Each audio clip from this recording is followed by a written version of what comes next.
행복한 교회 성도 여러분, 이 영상을 보시는 하나님 나라의 귀한 자녀 여러분, 오늘은 2026년 2월 3일 화요일입니다.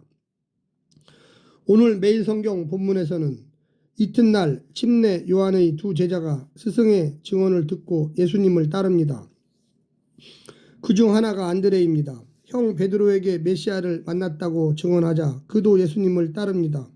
또 이튿날 이제는 예수님이 빌립을 모시고 따르라고 명령하시자 그도 응합니다. 빌립이 친구 나다니엘을 찾아 예수님께 이끕니다. 예수님이 나다니엘이 내면을 꿰뚫어 말씀을 하시자 위대한 기독론적 고백을 드립니다. 제자들은 이제부터 놀라운 일을 생생히 목도하며 하나님의 큰 일에 참여할 것입니다. 오늘 본문을 나누어 보겠습니다. 요한복음 1장 35절부터 42절, 침례 요한의 두 제자와 시몬, 예수님을 따른 침례 요한의 두 제자, 예수님과 시몬의 첫 만남, 43절부터 51절, 빌립과 나다니엘, 예수님을 만난 빌립의 초대, 나다니엘이 예수님을 만나다. 오늘 본문 요한복음 1장 35절부터 51절 말씀을 듣고 다시 오겠습니다. 또 이튿날 요한이 자기 제자 중 두 사람과 함께 섰다가 예수께서 거니심을 보고 말하되 보라 하나님의 어린 양이로다. 두 제자가 그의 말을 듣고 예수를 따르거늘 예수께서 돌이켜 그 따르는 것을 보시고 물어 이르시되 무엇을 구하느냐. 이르되 랍비여 어디 계시오니이까 하니 랍비는 번역하면 선생이라. 예수께서 이르시되 와서 보라. 그러므로 그들이 가서 계신 데를 보고 그날 함께 거하니 때가 10시쯤 되었더라. 요한의 말을 듣고 예수를 따르는 두 사람 중에 하나는 시몬 베드로의 형제 안드레라. 그가 먼저 자기의 형제 시몬을 찾아 말하되 우리가 메시아를 만났다 하고, 메시아는 번역하면 그리스도라. 데리고 예수께로 오니 예수께서 보시고 이르시되 내가 요한의 아들 시몬이 장차 데리고 예수께로 오니 예수께서 보시고 이르시되 내가 요한의 아들 시몬이니 장차 게바라 하리라 하시니라. 게바는 번역하면 베드로라. 이튿날 예수께서 갈릴리로 나아가려 하시다가 빌립을 만나 이르시되 나를 따르라 하시니 빌립은 안드레와 베드로와 한 동네 벳세다 사람이라. 빌립이 나다나엘을 찾아 이르되 모세가 율법에 기록하였고 여러 선지자가 기록한 그 일을 우리가 만났으니 요셉의 아들 나사렛 예수니라.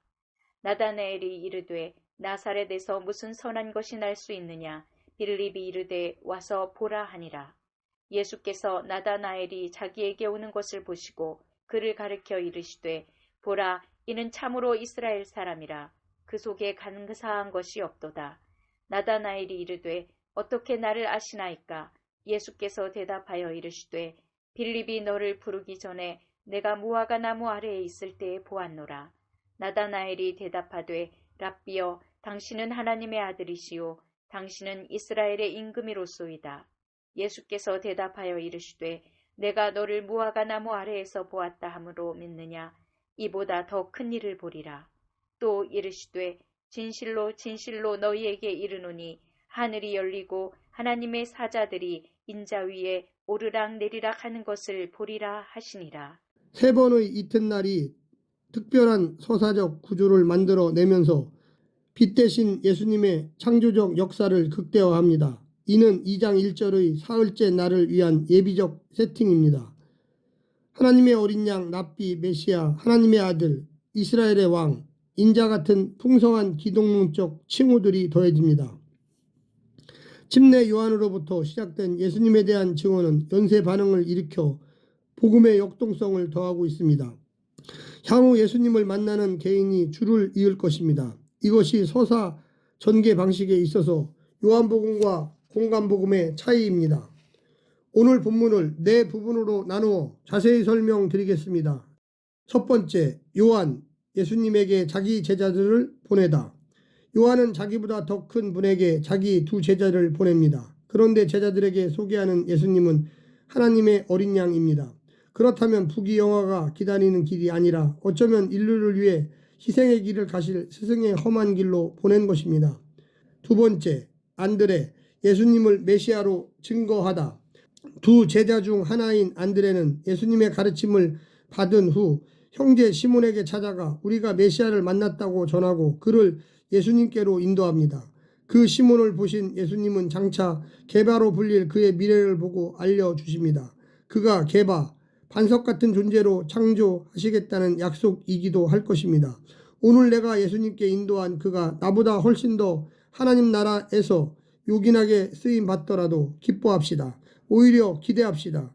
그렇게 하실 예수님의 능력과 의지를 믿습니다. 세 번째, 빌립, 예수님께로 초대하다. 예수님이 빌립을 보시고는 나를 따르라고 하십니다. 빌립이 아니라 예수님이 빌립을 먼저 부르신 것입니다. 따르라는 말은 방향을 바꾸라, 기존의 삶을 버리라는 말입니다. 예수님을 믿는 일은 항상 예수님을 따르는 일입니다. 제자가 되지 않는 성도가 없습니다. 예수님을 만난 빌립도 안드레처럼 예수님의 증인이 되어 나다니엘을 예수님께로 초대합니다. 베드로의 진면목을 보신 예수께서 나다니엘을 참 이스라엘로서 더 큰 일을 볼 자로 부르십니다.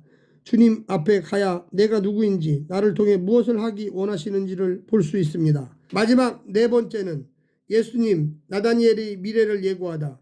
나다니엘은 예수님께서 그가 무화과 나무 아래에 있을 때 보았다는 말을 믿음으로써 더 큰 일, 하나님의 사자, 천사가 인자 예수님 위에 오르락 내리락 하는 것을 볼 것이라고 약속을 받습니다. 야곱은 사다리, 계단 위로 천사들이 오르락 내리락 하는 것을 보았고 그곳이 계시의 장소인 성전 베델이 되었는데 예수님은 친히 사다리가 되어 하늘과 땅을 잇는 성전이 되실 것입니다. 나다니엘은 그 예수님을 통해 하시는 일, 즉 십자가와 부활로 자기 백성을 성전으로 만드시는 일을 보게 될 것입니다. 사랑하는 성도 여러분, 오늘 하루도 승리하시고요. 하나님의 놀라운 축복과 은혜가 늘 함께하기를 간절히 바랍니다. 샬롬.